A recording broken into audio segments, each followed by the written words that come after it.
Chapter 24. My present situation was one in which all voluntary thought was swallowed up and lost. I was hurried away by fury. Revenge alone endowed me with strength and composure. It molded my feelings, and allowed me to be calculating and calm, at periods when otherwise delirium or death would have been my portion. My first resolution was to quit Geneva forever. My country, which, when I was happy and beloved, was dear to me, now in my adversity became hateful. I provided myself with a sum of money, together with a few jewels which had belonged to my mother, and departed. And now my wanderings began, which are to cease but with life. I have travelled a vast portion of the earth, and have endured all the hardships which travellers in deserts and barbarous countries are wont to meet. How I have lived I hardly know. How many times I stretched my failing limbs upon the sandy plain, and prayed for death. But revenge kept me alive. I dare not die, and leave my adversary in being. When I quitted Geneva, my first labour was to gain some clue by which I might trace the steps of my fiendish enemy. But my plan was unsettled, and I wandered many hours round the confines of the town, uncertain what path I should pursue. As night approached, I found myself at the entrance of the cemetery where William, Elizabeth, and my father reposed. I entered it, and approached the tomb which marked their graves. Everything was silent, except the leaves of the trees, which were gently agitated by the wind. The night was nearly dark, and the scene would have been solemn and affecting even to an uninterested observer. The spirits of the departed seemed to flit around and to cast shadow, which was felt but not seen, around the head of the mourner. The deep grief which this scene had at first excited quickly gave way to rage and despair. They were dead, and I lived. Their murderer also lived, and to destroy him I must drag out my weary existence.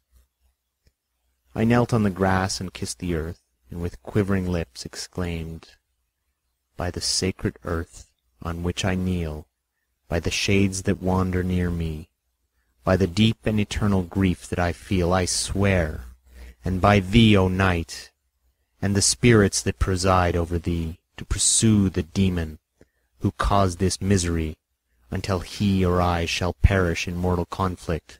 For this purpose I will preserve my life.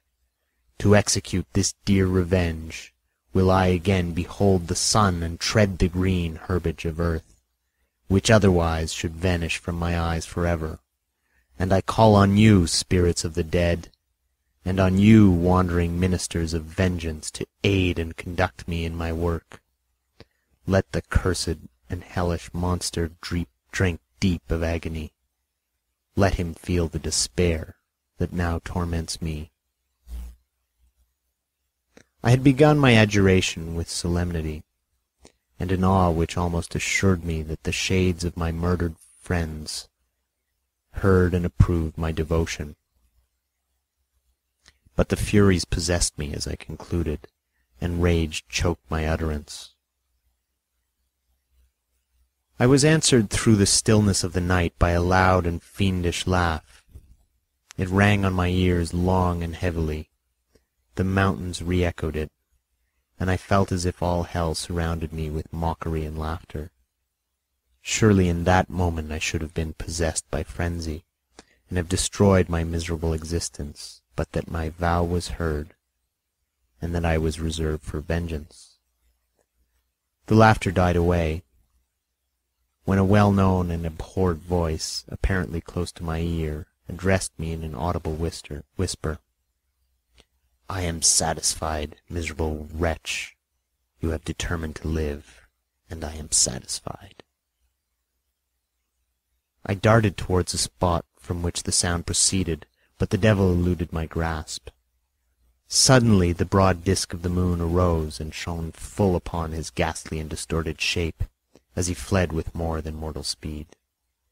I pursued him, and for many months this has been my task.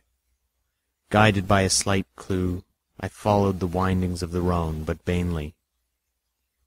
The blue Mediterranean appeared, and by a strange chance I saw the fiend enter by night, and hide himself in a vessel bound for the Black Sea. I took my passage in the same ship, but he escaped, I know not how. Amidst the wilds of Tartary and Russia, although he still evaded me, I have ever followed in his track. Sometimes the peasants, scared by this horrid apparition, informed me of his path. Sometimes he himself, who feared that if I lost all trace of him, I should despair and die, left some mark to guide me. The snows descended on my head, and I saw the print of his huge step on the white plain. To you first entering on life, to whom care is new and agony unknown, how can you understand what I have felt and still feel? Cold, want, and fatigue were the least pains of which I was destined to endure. I was cursed by some devil, and carried about with me my eternal hell. Yet still a spirit of good followed and directed my step, and when I most murmured, would suddenly extricate me from seemingly insurmountable difficulties. Sometimes, when nature, overcome by hunger, sunk under the exhaustion, a repast was prepared for me in the desert that restored and inspirited me. The fare was indeed coarse, such as the peasants of the country ate, but I will not doubt that it was set there by the spirits that I had invoked to aid me. Often, when all was dry, the heavens cloudless, and I was parched by thirst, a slight cloud would bedim the sky and shed a few drops that revived me, and vanish. I followed, when I could, the courses of the rivers, but the demon generally avoided these, as it was here that the population of the country chiefly collected. In other places human beings were seldom seen, and I generally subsisted on the wild animals that crossed my path. I had money with me, and gained the friendship of the villagers by distributing it, while I brought with me some food that I had killed, which, after taking small part, I always presented to those who had provided me with fire and utensils for cooking. My life, as it passed thus, was indeed hateful to me, and it was during sleep alone that I could taste joy. Oh, blessed sleep! Often when most miserable I sank to repose, and my dreams lulled me even to rapture. The spirits that guarded me had provided these moments, or rather hours, of happiness, that I might retain strength to fulfill my pilgrimage. Deprived of this respite, I should have sunk under my hardships. During the day I was sustained and inspirited by the hope of night, for in sleep I saw my friends, my wife, and my beloved country. Again I saw the benevolent countenance of my father, heard the silver tones of my Elizabeth's voice, and beheld Clerval, enjoying health and youth. Often, when wearied by a toilsome march, I persuaded myself that I was dreaming until night should come, and that I should then enjoy reality in the arms of my dearest friends. What agonizing fondness did I feel for them! How did I cling to their fears, What agonizing fondness did I feel for them! How did I cling to their dream forms, as sometimes they haunted even my waking hours, and persuade myself that they still lived. At such moments vengeance, that burned within me, died in my heart, and I pursued my path towards the destruction of the demon, more as a task enjoined by heaven, as the mechanical impulse of some power of which I was unconscious, than as the ardent desire of my soul. What his feelings were whom I pursued, I cannot know.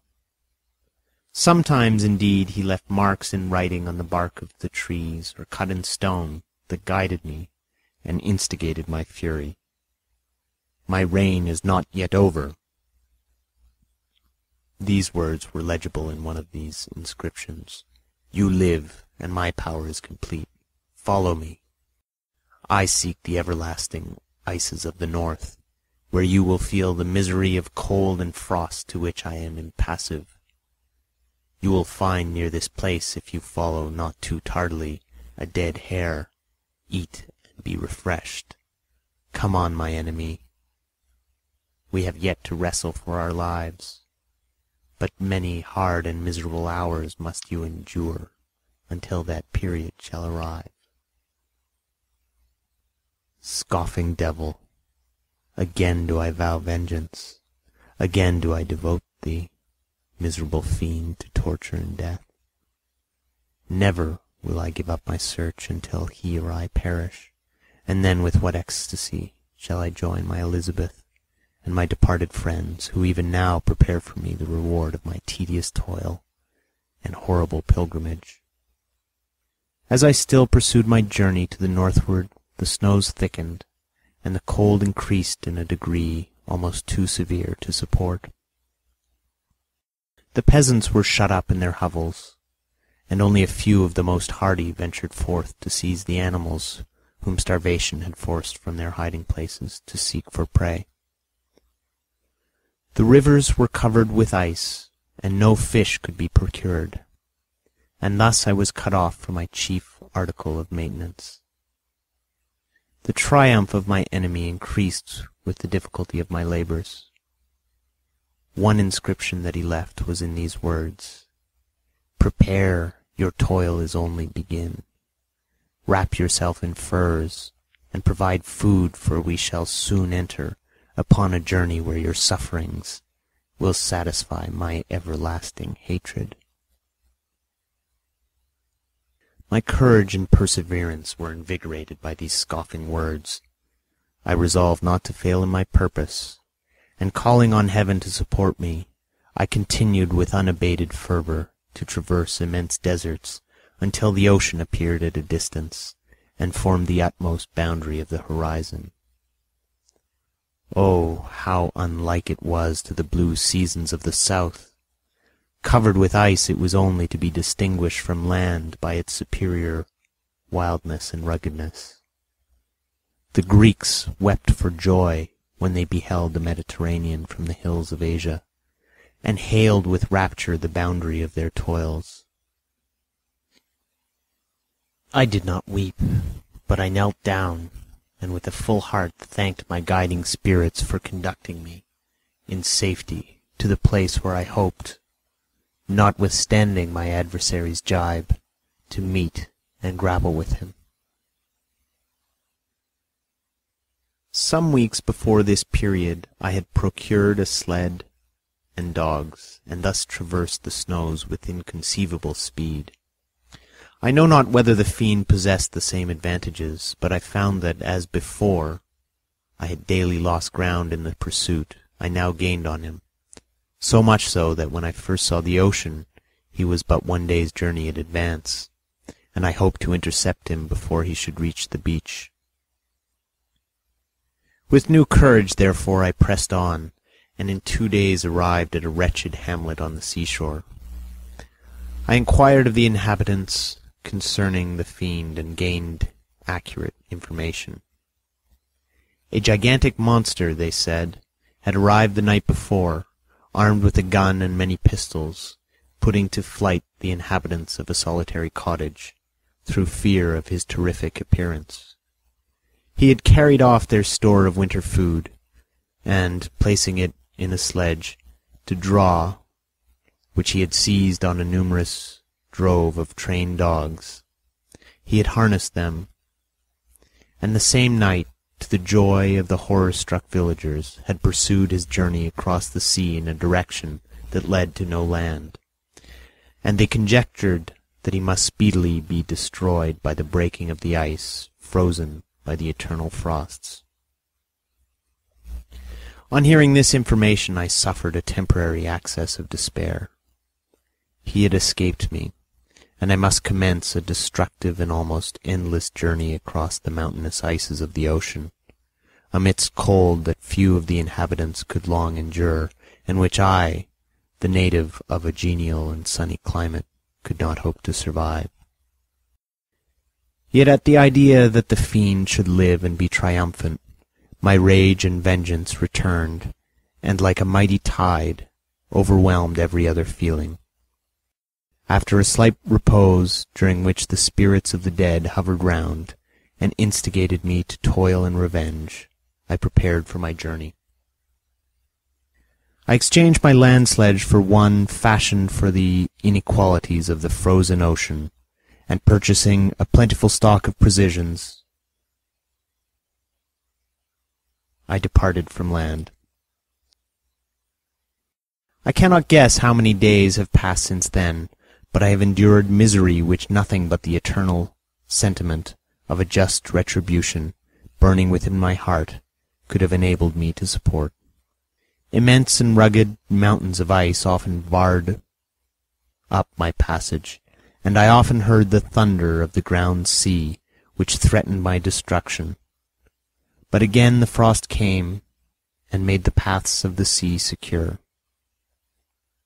By the quantity of provision which I had consumed, I should guess that I had passed 3 weeks in this journey, and the continual protraction of hope, returning back upon the heart, often wrung bitter drops of despondency and grief from my eyes. Despair had indeed almost secured her prey, and I should soon have sunk beneath this misery. Once, after the poor animals that conveyed me had, with incredible toil, gained the summit of a sloping ice mountain, and one, sinking under his fatigue, died, I viewed the expanse before me with anguish, when suddenly my eye caught a dark speck upon the dusky plain. I strained my sight to discover what it could be, and uttered a wild cry of ecstasy when I distinguished a sledge, and the distorted proportions of a well-known form within. Oh, with what burning gush did hope revisit my heart!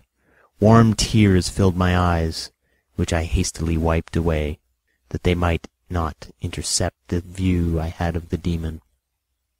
But still my sight was dimmed by the burning drops, until, giving way to the emotions that oppressed me, I wept aloud. But this was not the time for delay. I disencumbered the dogs of their dead companion, gave them a plentiful portion of food, and after an hour's rest, which was absolutely necessary, and yet which was bitterly irksome to me, I continued my route. The sledge was still visible, nor did I again lose sight of it, except at the moment when for a short time some ice rock concealed it with its intervening crags. I indeed perceptibly gained on it, and when, after nearly 2 days' journey, I beheld my enemy at no more than a mile distant, my heart bounded within me. But now, when I appeared almost within grasp of my foe, my hopes were suddenly extinguished, and I lost all trace of him more utterly than I had ever done before. A ground sea was heard. The thunder of its progress as the waters rolled and swelled beneath me became every moment more ominous and terrific. I pressed on, but in vain. The wind rose and the sea roared, and, as with the mighty shock of an earthquake, it split and cracked with a tremendous and overwhelming sound. The work was soon finished. In a few minutes a tumultuous sea rolled between me and my enemy, and I was left drifting on a scattered piece of ice that was continually lessening, and thus preparing for me a hideous death. In this manner many and appalling hours passed. Several of my dogs died, and I myself was about to sink under the accumulation of distress, when I saw your vessel riding at anchor, and holding forth to me hopes of succor and life. I had no conception that vessels ever came so far north, and was astounded at the sight. I quickly destroyed part of my sledge to construct oars, and by these means was enabled, with infinite fatigue, to move my ice raft in the direction of your ship. I had determined, if you were going southward, still to trust myself to the mercy of the seas rather than abandon my purpose. I hoped to induce you to grant me a boat, with which I could pursue my enemy, but your direction was northward. You took me on board when my vigor was exhausted, and I should soon have sunk under my multiplied hardships into a death which I still dread, for my task is unfulfilled. Oh, when will my guiding spirit, in conducting me to the demon, allow me the rest I so much desire? Or must I die, and he yet live? If I do, swear to me, Walton, that he shall not escape, that you will seek him and satisfy my vengeance in his death. And do I dare to ask of you to undertake my pilgrimage, to endure the hardships that I have undergone? No, I am not so selfish. Yet when I am dead, if he should appear, if the ministers of vengeance should conduct him to you, swear that he shall not live. Swear that he shall not triumph over my accumulated woes, and survive to add to the list of his dark crimes. He is eloquent and persuasive, and once his words had even power over my heart, but trust him not. His soul is as hellish as his form, full of treachery and fiend-like malice. Hear him not. Call on him the manes of William, Justine, Clerval, Elizabeth, my father, and the wretched Victor, and thrust your sword into his heart. I will hover near, and direct the steel aright. Walton, in continuation, August 26th, 17 something.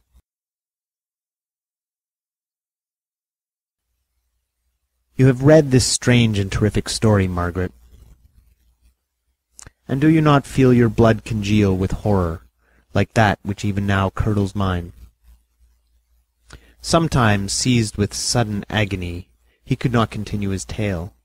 At others, his voice broken, yet piercing, uttered with difficulty the words so replete with anguish.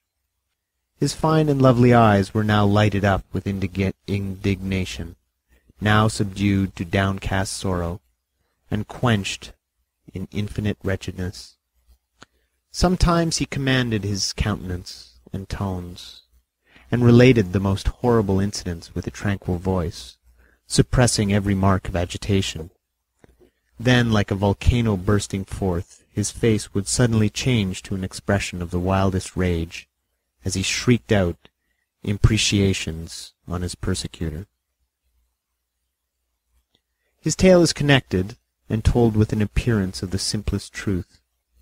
Yet I own to you that the letters of Felix and Safie, which he showed me, and the apparition of the monster seen from our ship, brought to me a greater conviction of the truth of his narrative than his assertiveness, however earnest and connected.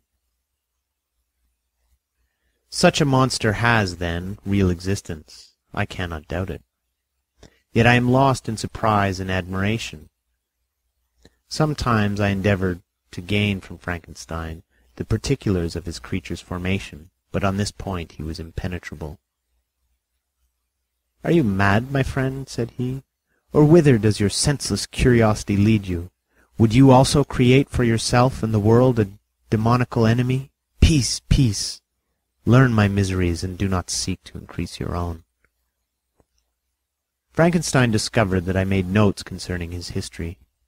He asked to see them, and then himself corrected and augmented them in many places, but principally in giving me the life and spirit to the conversations he held with his enemy. "Since you have preserved my narration," said he, "I would not that a mutilated one should go down to posterity." Thus has a week passed away while I have listened to the strangest tale that ever imagination formed.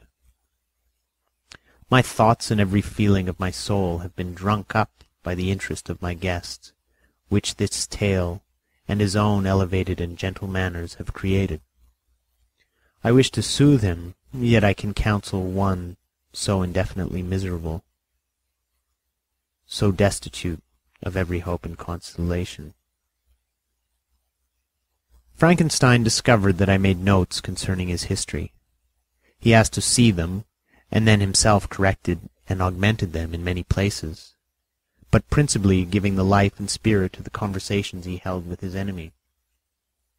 "Since you have preserved my narration," said he, "I would not that a mutilated one should go down to posterity." Thus has a week passed away, while I have listened to the strangest tale that ever imagination formed.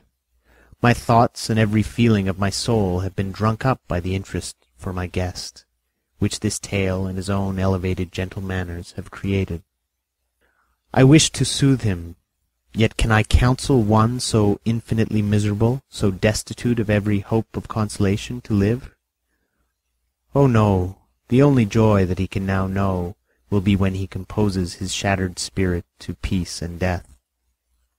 Yet he enjoys one comfort, the offspring of solitude and delirium. He believes that when in dreams he holds converse with his friends, and derives from that communion consolation for his miseries, or excitements to his vengeance, that they are not the creations of his fancy, but the beings themselves who visit from the regions of a remote world. This faith gives a solemnity to his reveries that render them to me almost as imposing and interesting as truth. Our conversations are not always confined to his own history and misfortunes. On every point of general literature he displays unbounded knowledge and a quick and piercing apprehension. His eloquence is forcible and touching, nor can I hear him when he relates a pathetic incident, or endeavors to move the passions of pity or love, without tears. What a glorious creature must he have been in the days of his prosperity, when he is thus noble and godlike in ruin. He seems to feel his own worth, and the greatness of his fall. "When younger," said he, "I believed myself destined for some great enterprise. My feelings are profound, but I possessed a coolness of judgment that fitted me for illustrious achievements. This sentiment of worth of my nature supported me when others would have been oppressed, for I deemed it criminal to throw away in useless grief those talents that might be useful to my fellow creatures. When I reflected on the work I had completed, no less a one than the creation of a sensitive and rational animal, I could not rank myself with the herd of common projectors. But this thought, which supported me in my commencement of my career, now serves only to plunge me lower in the dust. All my speculations and hopes are as nothing, and, like the archangel who aspired to omnipotence, I am chained to an eternal hell. My imagination was vivid, yet my powers of analysis and application were intense. By the union of these qualities I conceived the idea and executed the creation of a man. Even now I cannot recollect, without passion, my reveries while the work was incomplete. I trod heaven in my thoughts, now exulting in my powers, now burning with the idea of their effects. From my infancy I was imbued with high hopes and lofty ambition. But how I am sunk! Oh, my friend, if you had known me as I once was, you would not recognize me in this state of degradation.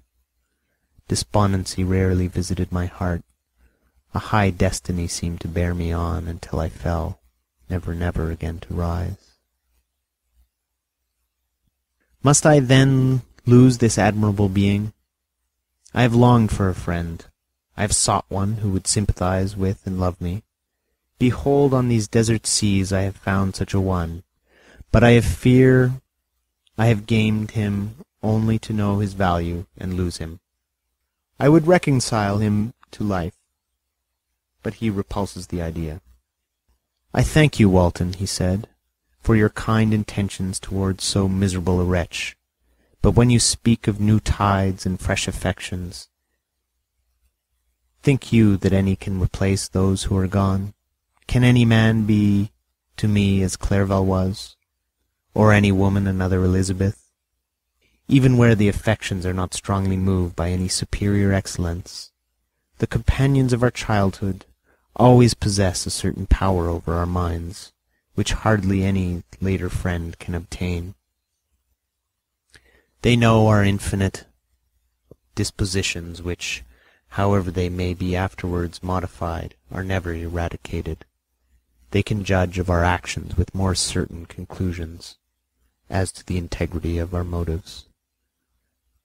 A sister or a brother can never, unless indeed such symptoms have been shown early, suspect the other of fraud or false dealings, when another friend, however strongly he may be attached, may, in spite of himself, be contemplated with suspicion. But I enjoyed friends, dear not only through habit and association, but from their own merits, and wherever I am, the soothing voice of my Elizabeth and the conversations of Clerval will ever be whispered in my ear. They are dead, but one feeling in such a solitude can persuade me to preserve my life.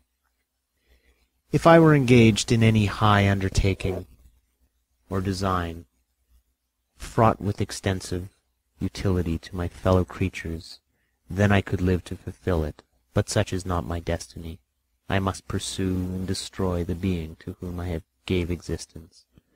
Then my lot on earth will be fulfilled, and I may die.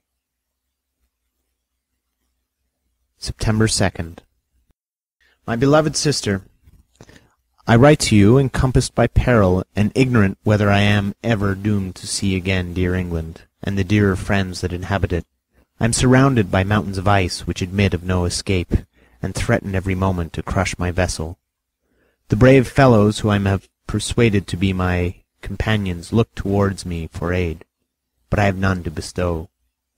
There is something terribly appalling in our situation, yet my courage and hopes do not desert me. Yet it is terrible to reflect that the lives of all these men are endangered through me. If we are lost, my mad schemes are the cause. And what, Margaret, will be the state of your mind? You will not hear of my destruction, and you will anxiously await my return. Years will pass, and you will have visiting of despair, and yet be tortured by hope. Oh, my beloved sister, the sickening failing of your heartfelt expectations is, in prospect, more terrible to me than my own death. But you have a husband and lovely children. You may be happy. Heaven bless you, and make you so. My unfortunate guest regards me with the tenderest compassion. He endeavours to fill me with hope, and talks as if life were a possession which he valued. He reminds me how often the same accidents have happened to other navigators who have attempted this sea, and in spite of myself he fills me with cheerful auguries. Even the sailors feel the power of his eloquence. When he speaks they no longer despair. He rouses their energies, and while they hear his voice, they believe these vast mountains of ice are molehills, which will vanish before the resolutions of man. These feelings are transitory. Each day of expectation delayed fills them with fear, and I almost dread a mutiny caused by this despair. September 5th. A scene has just passed of such uncommon interest that although it is highly probable that these papers may never reach you, yet I cannot forbear recording it. We are still surrounded by mountains of ice, still in imminent danger of being crushed in their conflict. The cold is excessive, and many of my unfortunate comrades have already found a grave amidst this scene of desolation. Frankenstein has daily declined in health. A feverish fire still glimmers in his eyes, but he is exhausted, and when suddenly roused to any exertion, he speedily sinks again into apparent lifelessness. I mentioned in my last letter the fears I entertained of a mutiny. This morning, as I sat, watching the wan countenance of my friend, his eyes half closed and his limbs hanging listlessly, I was roused by half a dozen of the sailors, who demanded admission into the cabin. They entered, and their leader addressed me. He told me that he and his companions had been chosen by the other sailors to come in deputation to me, to make a requisition, which, in justice, I could not refuse. We were immured in ice, and should probably never escape, but they feared that if, as was possible, the ice should dissipate, and a free passage be opened, I should be rash enough to continue my voyage, and lead them into fresh dangers, after which they might happily have surmounted this. They insisted, therefore, that I should engage with a solemn promise that if the vessel should be freed, I would instantly direct my course southward. Their speech troubled me. I had not despaired, nor had I yet conceived the idea of returning if set free. Yet could I, in justice, or even in possibility, refuse this demand? I hesitated before I answered. When Frankenstein, who had at first been silent, and indeed appeared hardly to have force enough to attend, now roused himself, his eyes sparkled and his cheeks flushed with momentary vigor. Turning towards the men, he said, "What do you mean? What do you demand of your captain? Are you then so easily turned from your design? Did you not call this a glorious expedition? And wherefore was it glorious? Not because the way was smooth and placid as a southern sea, but because it was full of dangers and terror, because at every new incident your fortitude was to be called forth, and your courage exhibited, because danger and death surrounded it, and these you were to brave and overcome. For this it was glorious, and for this it was an honourable undertaking. You were hereafter to be hailed as the benefactors of your species, your names adored, as belonging to the brave men who encountered death for honour and the benefit of mankind. And now, behold, with the first imagination of danger, or, if you will, the first mighty and terrific trial of your courage, you shrink away, and are content to be handed down as men who had not strength enough to endure cold and peril. And so poor souls were chilly and returned to their warm firesides. Why, that requires not this preparation. Ye need not have come thus far, and dragged your captain to the shame of a defeat, merely to prove yourself cowards. Oh, be men, or be more than men. Be steady to your purposes, and firm as a rock. This ice is not made of such stuff as your hearts may be. It is mutable, and cannot withstand you.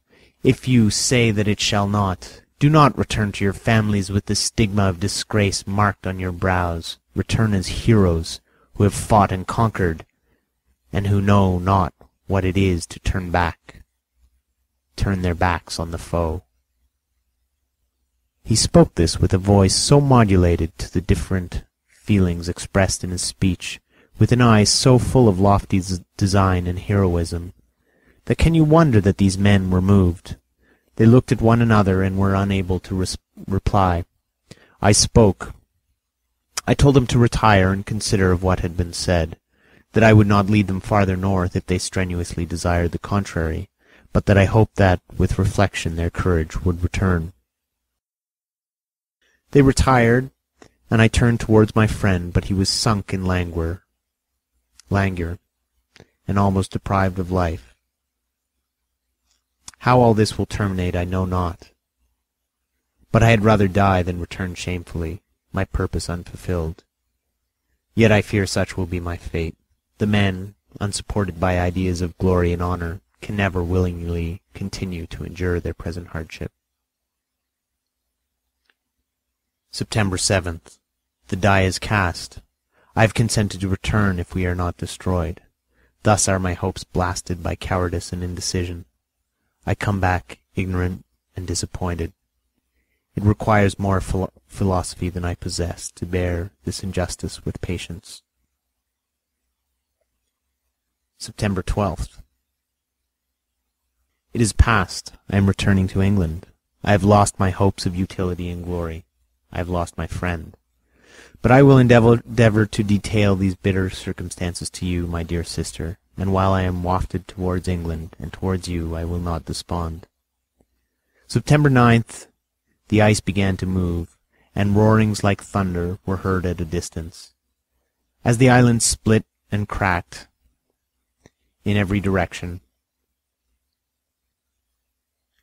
we were in the most imminent peril, But as we could only remain passive, my chief attention was occupied by my unfortunate guest, whose illness increased in such a degree that he was entirely confined to his bed. The ice cracked behind us and was driven with force towards the north.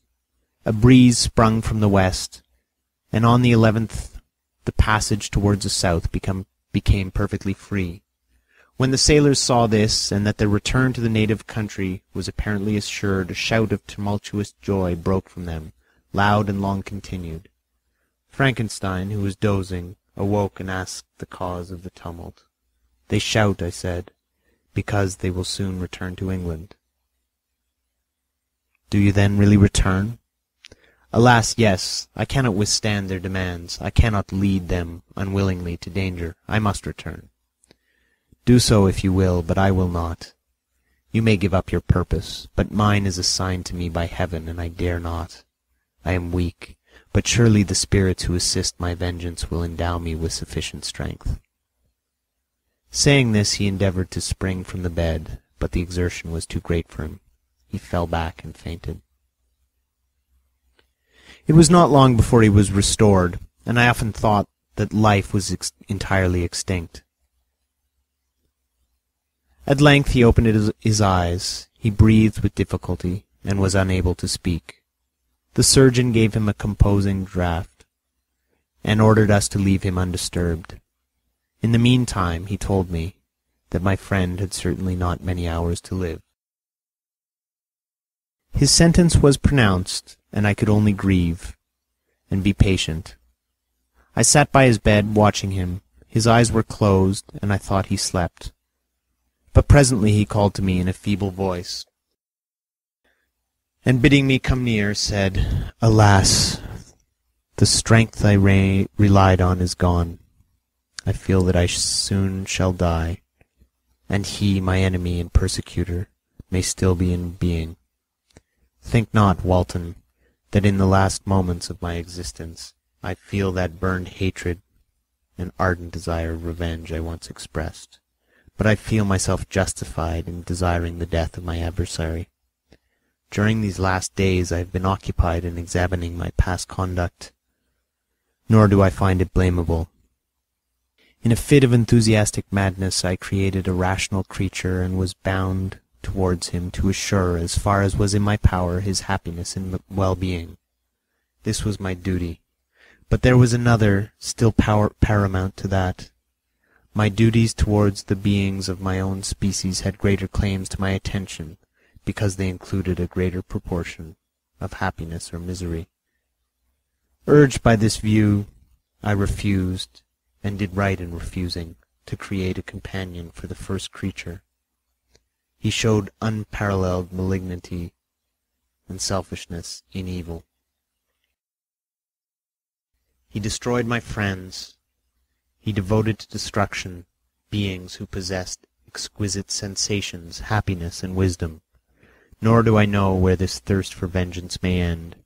Miserable himself, that he may render no other wretched, he ought to die. The task of this destruction was mine, but I have failed. When actuated by selfish and vicious motives, I asked you to undertake my unfinished work, and I renew this request now, when I am only induced by reason and virtue.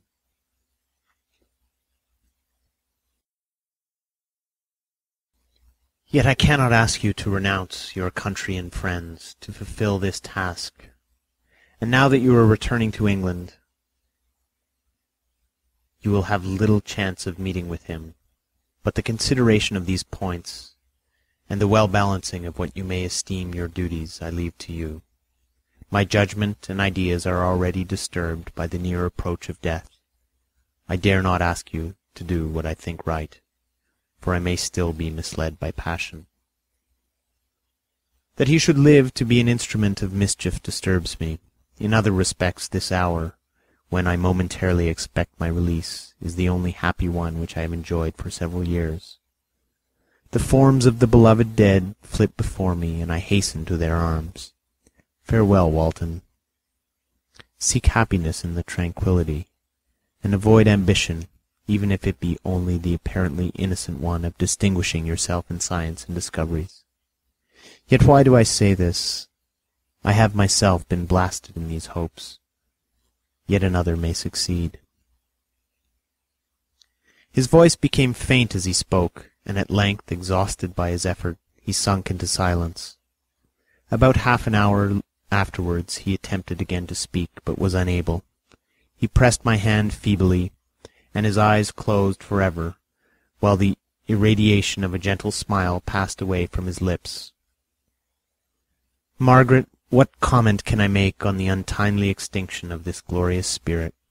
What can I say that will enable you to understand the depth of my sorrow? All that I should express would be inadequate and feeble. My tears flow. My mind is overshadowed by a cloud of disappointment. But I journey towards England, and I may there find consolation. I am interrupted. What do these sounds portend? It is midnight, the breeze blows fairly, and the watch on deck scarcely stir. Again, there is a sound as of a human voice, but hoarser. It comes from the cabin where the remains of Frankenstein still lie. I must arise and examine. Good night, my sister. Great God! What a scene has just taken place! I am yet dizzy with remembrance of it. I hardly know whether I shall have the power to detail it. Yet the tale which I have recorded would be incomplete without this final and wonderful catastrophe. I entered the cabin where lay the remains of my ill-fated and admirable friend. Over him hung a form which I cannot find words to describe, gigantic in stature, yet uncouth and distorted in its proportions. As he hung over the coffin, his face was concealed by long locks of ragged hair, but one vast hand was extended, in colour and apparent texture, like that of a mummy. When he heard the sound of my approach, he ceased to utter exclamations of grief and horror, and sprung towards the window. Never before did I behold a vision so horrible as his face, of such loathsome yet appalling hideousness. I shut my eyes involuntarily, and endeavoured to recollect what were my duties with regard to this destroyer. I called on him to stay. He paused, looking on me with wonder, and again turning towards the lifeless form of his creator, he seemed to forget my presence, and every feature and gesture seemed instigated by the wildest rage of some uncontrollable passion. "That is also my victim," he exclaimed. "In his murder my crimes are consummated. The miserable series of my being is wound to its close." "That is also my victim," he exclaimed. "In his murder my crimes are consummated. The miserable series of my being is wound to its close. O Frankenstein, generous and self-devoted being, what does it avail that I now ask thee to pardon me? I, who irretrievably destroyed thee by destroying all thou lovest. Alas, he is cold. He cannot answer me." His voice seemed suffocated, and my first impulses, which had suggested to me the duty of obeying the dying request of my friend in destroying his enemy, were now suspended by a mixture of curiosity and compassion. I approached this tremendous being. I dared not again raise my eyes to his face. There was something so scarring and unearthly in its ugliness. I attempted to speak, but the words died away on my lips. The monster continued to utter wild and incoherent self-reproaches. At length I gathered resolution to address him in a pause of the tempest of his passion. "Your repentance," I said, "is now superfluous.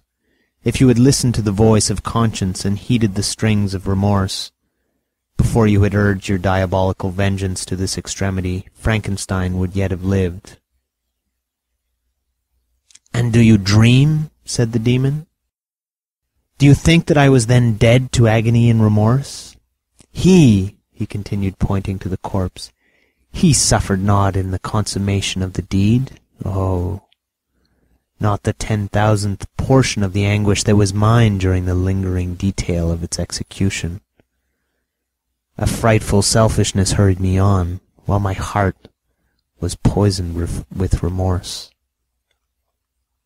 Think you that the groans of Clerval were music to my ears? My heart was fashioned to be susceptible of love and sympathy, and when wretched by the misery of vice and hatred, it did not endure the violence of the change, without torture such as you cannot even imagine. After the murder of Clerval, I returned to Switzerland heartbroken and overcome. I pitied Frankenstein. My pity amounted to horror. I abhorred myself.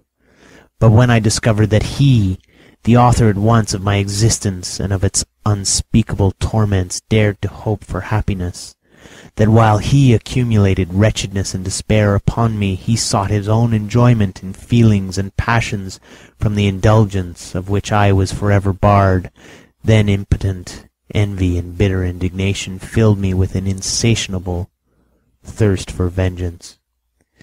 I recollected my threat, and resolved that it should be accomplished. I knew that I was preparing myself for a deadly torture, but I was the slave, not the master, of an impulse which I detested, yet I could not disobey. Yet when she died, nay, then I was not miserable. I had cast off all feeling, subdued all anguish, to riot in the excess of my despair. Evil thenceforth became my good. Urged thus far, I had no choice but to adapt my nature to an element which I had willingly chosen. The completion of my demoniacal design became an insatiable passion, and now it is ended. There is my last victim. I was at first touched by the expression of his misery, yet when I called to mind what Frankenstein had said of his powers of eloquence and persuasion, and when I again cast my eyes on the lifeless form of my friend, indignation was rekindled within me. "Wretch," I said, "it is well that you come here to whine over the desolation that you have made. You throw a torch into a pile of buildings, and when they are consumed you sit among the ruins and lament the fall. Hypocritical fiend! If he whom you mourn still lived, still would he be the object, again would he become the prey of your accursed vengeance. It is not pity that you feel. You lament only because the victim of your malignity is withdrawn from your power." "Oh, it is not thus, not thus," interrupted the being. "Yet such must be the impression conveyed to you by what appears to be the purport of my actions. Yet I seek not a fellow-feeling in my misery. No sympathy may I ever find. When I first sought it, it was the love of virtue, the feelings of happiness and affection, with which my whole being overflowed, that I wished to be participated. But now that virtue has become to me a shadow, and that happiness and affection are turned into bitter and loathing despair, in what should I seek for sympathy? I am content to suffer alone, while my suffering shall endure. When I die, I am well satisfied that abhorrence and opprobrium should load my memory. Once my fancy was soothed with dreams of virtue, of fame, and of enjoyment. Once I falsely hoped to meet with beings who, pardoning my outward form, would love me for the excellent qualities which I was capable of unfolding. I was nourished with high thoughts of honor and devotion. But now crime has degraded me beneath the meanest animal. No guilt, no mischief, no malignity, no misery can be found comparable to mine. When I run over the frightful catalogue of my sins, I cannot believe that I am the same creature whose thoughts were once filled with sublime and transcendent visions of the beauty and the majesty of goodness.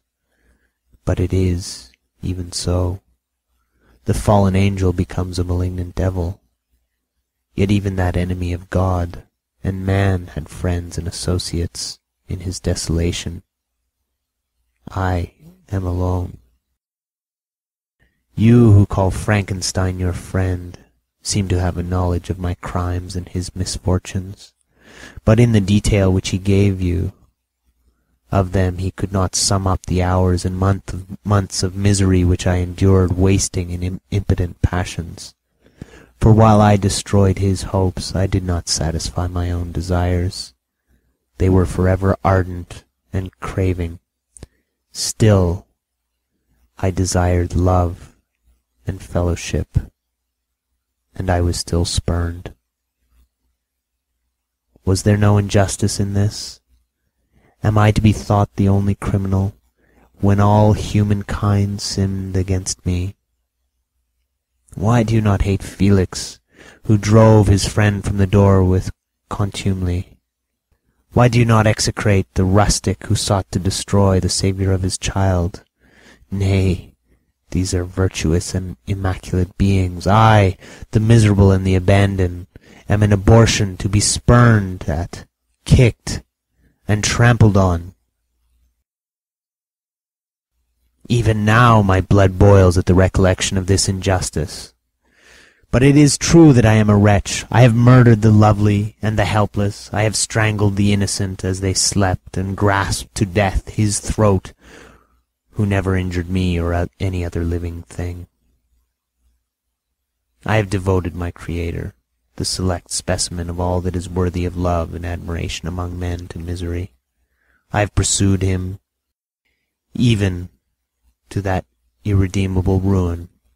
There he lies, white and cold in death. You hate me, but your abhorrence cannot equal that with which I regard myself. I look on the hands which executed the deed. I think of the heart in which the imagination of it was conceived, and long for the moment when these hands will meet my eyes, when that imagination will haunt my thoughts no more. Fear not that I shall be instrument of future mischief. My work is nearly complete. Neither yours nor any man's death is needed to consummate the series of my being, and accomplish that which must be done, but it requires my own. Do not think that I shall be slow to perform this sacrifice.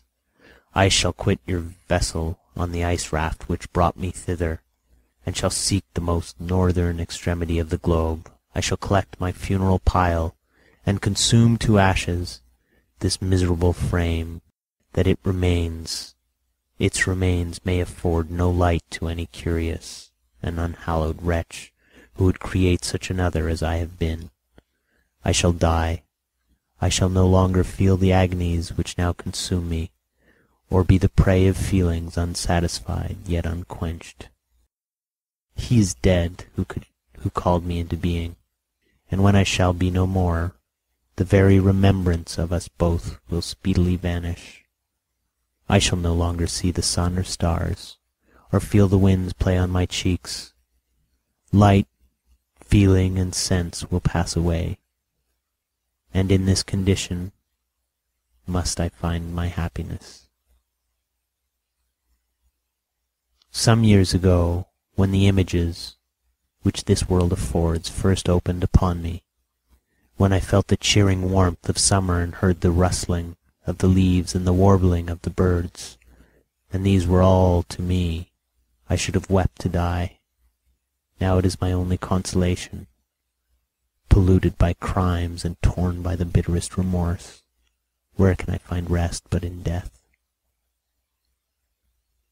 Farewell. I leave you in the last of the humankind, whom these eyes will ever behold. Farewell, Frankenstein. If thou wert yet alive, and yet cherished a desire of revenge against me, it would be better satiated in my life than in my destruction. But it was not so. Thou didst not seek my extinction, that I might not cause greater wretchedness.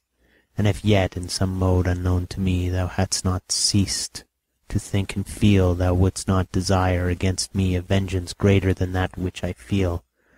Blasted as thou wert, my agony was still superior to thine. for the bitter sting of remorse will not cease to rankle in my wounds until death shall I close them forever. But soon, he cried with sad and solemn enthusiasm, I shall die, and what I now feel be no longer felt. Soon these burning miseries will be extinct. I shall ascend my funeral pile triumphantly, and exult in the agony of the torturing flames. The light of that conflagration will fade away. My ashes will be swept into the sea by the winds. My spirit will sleep in peace, or if it thinks, it will not surely think thus. Farewell. He sprung from the cabin window, as he said this, upon the ice raft which lay close to the vessel. He was soon borne away by the waves, and lost in darkness and distance. The End.